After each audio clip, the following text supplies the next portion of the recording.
How do you select the best med schools so you maximize your chances? First and foremost is these two, MCAT and GPA. You're gonna look at the official stats, and a lot of schools now publish their stats. I mean, no matter where you're applying again, they publish their stats, and you could see the accepted class, what was the average or the range of GPA and MCAT. You want to be within that range. It's okay to be above, but being below the lowest part of that range, it's not recommended.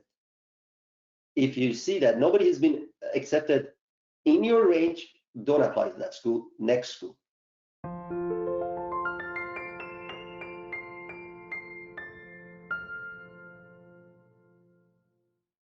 Hi, my name is Janine. Sorry for the interruption. Before we get started, be sure to subscribe on whatever social media channel you're watching this so you don't miss any of our upcoming videos. If you'd like to take advantage of our mentorship programs, schedule a free strategy call by visiting BeMoFreeStrategy.com. As a quick tip, check out the timestamps in the description to navigate to specific sections of the video that you're interested in. Now, let's get back to the video. In case you've never seen any of our past events, my name is Behrouz Momeni. I'm the CEO and founder here at BeMo, and I have several of our admission experts here today that I'd like to introduce. Firstly, I'd like to introduce Ranza, who is our Associate Director of Consulting and one of our lead admission experts. I'd like to introduce you to Meng, who is our Manager of Consulting Department. And last but certainly not least is Kendra, who is also one of our lead admission experts. Of course, you gotta have the prereq courses. You have to read the mission statements. We talked about this. Is this a school that cares about community service? Do they care about rural community service? Or no, they're a research institute. So you have to match what you have, and that's how you choose. And if you're looking at out of state, out of province, the game, or international even, the game changes. Remember to read the section about what you need to do. First of all, are you allowed to apply? To how things change for you, because even average accepted GPA, MCAT, etc., for when you're out of state, out of country, out of province, might change. So be careful with that as well. Be very selective. The goal is, I would say, you want to, if you can, I would feel more comfortable if I see a student applying to 10 or more schools. Not always possible, so don't force it.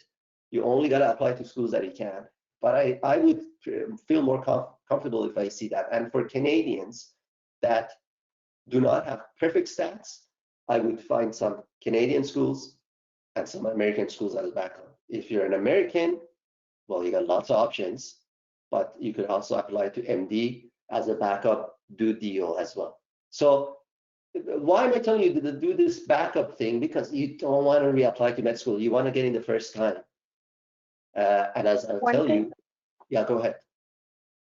I just wanted to add one tip for particularly Canadian applicants. Make sure that you're looking at in-province versus out-of-province criteria, because just because you don't live in that particular province, you may be able to have criteria to apply as like an in-province applicant, which can help to increase your chances, because a lot of the seats are saved for in-province applicants as opposed to out of province. And so that can help you as well, just because I know it can be quite daunting. Say you live in BC and you're applying to Ontario and they have 4 seats or something for out of province. Just make sure you're looking at every single criteria and see if you can in any way apply to be an in-province applicant. Good point. I mean, the same thing for, you're applying in the US, in-state and out of state, you need to understand the definition. Sometimes you'll be like, oh, I live here, but you may actually be in-state somewhere else. So read the definition of what considers you out of state versus in-state. Your list of activities, this could be called, depending on what school you're applying to, they call it so many different things. It doesn't matter. Just list of activities versus personal statement. So I think, Ranza, you were going to take this part. Yeah, and most of it we already covered, so we can power through it. As we mentioned, you need to follow the instructions, the exact questions asked. Of course, look at the character limit count to ensure that you adhere to that. You need to be clear, concise, clever, creative, right? We talked about you want to stand out. You need to still ensure that you're being personable in your approach. It's always best to show progression and commitment. We touched upon this earlier. You want to ensure that you are, you've gotten involved in opportunities that have allowed you not only to commit, longer than a day, preferably a year, but also one where you've grown within the role and demonstrated what you've learned in each step. So that would be a valuable experience to include in your experiences. Demonstrating essential qualities and core competencies. We talked about this: AMC, CanMeds, communication, advocacy, empathy, professionalism, all that good stuff, highlighting it and making sure that those are drawn out in the appropriate places. And as Kendra mentioned earlier, you don't want to force it in any of the areas. You want to stay true to who you are, and you want to be like completely genuine, of course. Quality over quantity. Always, we stress this to our students. Focus on key experiences. Don't just start listing off everything. It's actually going to dilute the whole process and demonstrating who you are. Focus on areas that are showing commitment and progression, and a diversity in some of those key qualities that we mentioned would be a healthy approach in doing so. So what to include? These are going to be categorized. Include everything, it looks like. Include everything. We can list these off. These will vary depending on the program that you're applying. But of course, community service, honors, teaching, research, these are all categorized. I do want to note that you don't want to include everything again, right? Just because you've had multiple awards, multiple recognitions, select the ones that, truly were ones where you have worked for them, or, there's something that demonstrate a skill or a quality that you weren't able to demonstrate in other places. So yeah, those are the lists, and this will diversify with every candidate. In terms of, yep, go ahead, sorry. Go ahead. I guess now we gotta be like, how do we start this process? Yeah, creating a comprehensive list of all your activities, right? Referencing the list that I just talked about, or the one that you'll see for your specific program. This will allow you to get a bigger or a better picture of everything. And secondly, you'll want to ensure that you organize all of it on some sort of spreadsheet or document. There's a lot of components to the categories as we see here: the experience name, experience type, the contact name, title. So this means you have to start collecting this information a lot earlier. There are going to be items in here that you might have not done for quite a while. You're like, who is who? Who did I report to? Who was in charge of that event? Making sure that you organize all that information, their title, their contact information as a verifier, the total hours. This in itself, sounds very minuscule and administrative, but you really just have to organize this a lot earlier so it's not overwhelming, and you could focus on the most important part, which is drawing out these skills and really being able to talk about the experiences. And of course, for AMC, there's most meaningful experiences, and for those you have up to 3 that you can choose. And again, I would say stay true to who you are and seriously choose the ones that really pushed you and confirmed that this journey was for you. And if you could diversify it, even better, right? Not just choosing all 3 research experiences, but maybe you have a shadowing, you have a research, again, the ones that confirmed and solidified this journey for you.